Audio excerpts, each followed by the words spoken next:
In the chaotic city of New Eridu, few figures are as enigmatic or carry as many secrets as Hugo Vlad. Publicly, he's a refined collector, owner of a successful art gallery, often seen mingling with the city's elite. He might even greet you with a charming, "My dear friend, I'll be back," like an avalanche. But behind this polished facade is the true Hugo, the cunning leader of the Phantom Thieves Syndicate, Mockingbird. His weapon, Final Notice, a scythe disguised as a briefcase, symbolizes his role, delivering the last warning to sinners before judgment. Hugo's story begins with immense hardship. He is the illegitimate son of the powerful Ravenlock family, a name synonymous with influence within the Topps organization. From birth, his heterochromatic eyes marked him as an outcast, leading to rejection even from his own mother. His father eventually bought him back, not out of love, but to use him as a pawn in a brutal succession battle among his legitimate children. In this cruel game, the only kindness Hugo knew came from his half-sister, Serena. Tragically, Serena became the first victim of the family's internal power struggles. To twist the knife further, others blamed Hugo for her death. Yet, his father shockingly praised these supposed actions, calling them the traits of a worthy heir, warping Hugo's understanding of right and wrong from a young age. Unable to bear the toxicity, Hugo eventually ran away. Adrift, Hugo met two figures who would change his life, a seasoned thief named Jack, and a young tyrann named von Lycaon. Under Jack's mentorship, Hugo learned the art of thievery. After Jack passed away, Hugo and Lycaon, now close partners, founded Mockingbird. They swore an oath to use their skills to right the wrongs of the world, but crucially, to never take a human life.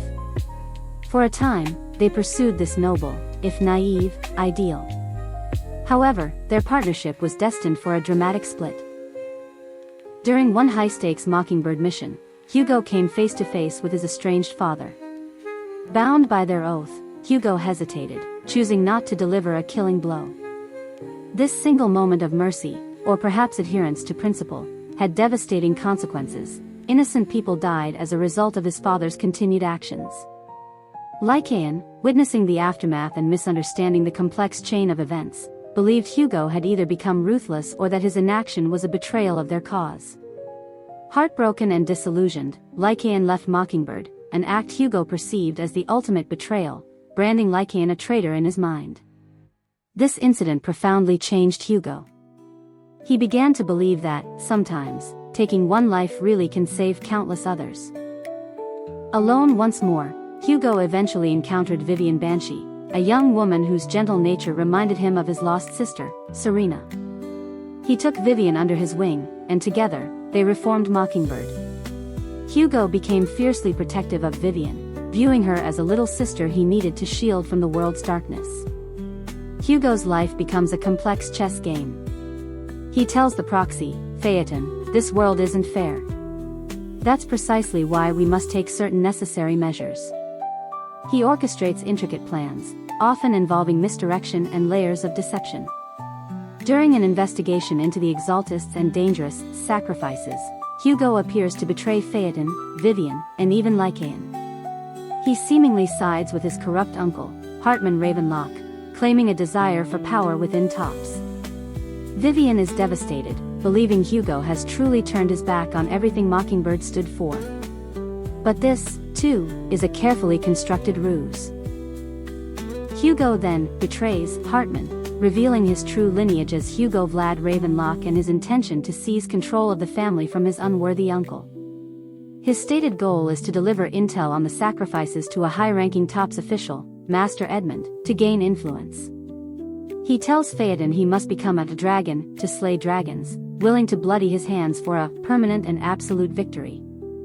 This leads to a fierce battle, culminating in Hugo appearing to threaten Phaeton.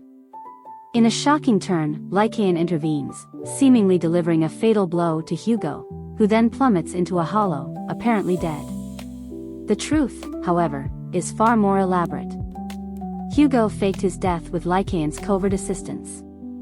They used an old code phrase, "Drop your foolish facade," and props like a blood bag to deceive everyone.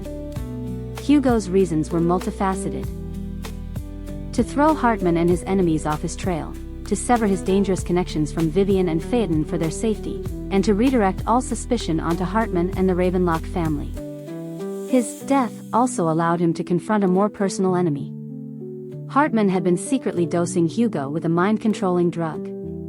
Hugo endured the agonizing effects of this drug in isolation, not only to gather data for an antidote but also to battle his inner demons.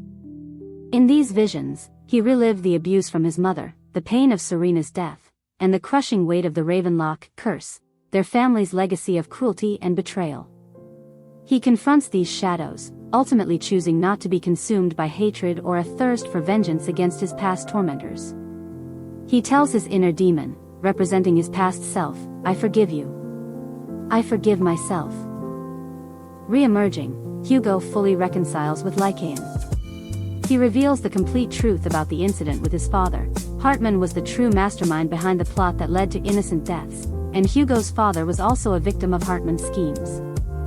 Hugo admits his past desire for revenge but declares he will no longer be defined by it or by the Ravenlock name. He orchestrates the public downfall of the Ravenlock family, using all the evidence he has gathered. In a powerful declaration to Hartman, Hugo proclaims, "I am Hugo Vlad. You're the one who needs the Ravenlock name. I never did." It's also revealed that the real, powerful sacrifice core, an item of immense danger, was cleverly hidden by Hugo all along, inside a seemingly ordinary pendant he had Vivian give to Phaeton. With his name cleared with his closest companions and his enemies exposed, Hugo, alongside Lycaon, Vivian, and Phaeton, turns his attention to the final threat. Stopping the Exaltus Dina from unleashing more sacrifices upon New Eridu. Hugo Vlad remains a complex individual, scarred by his past but ultimately choosing his own path, a phantom thief fighting his battles in the shadows of a broken world.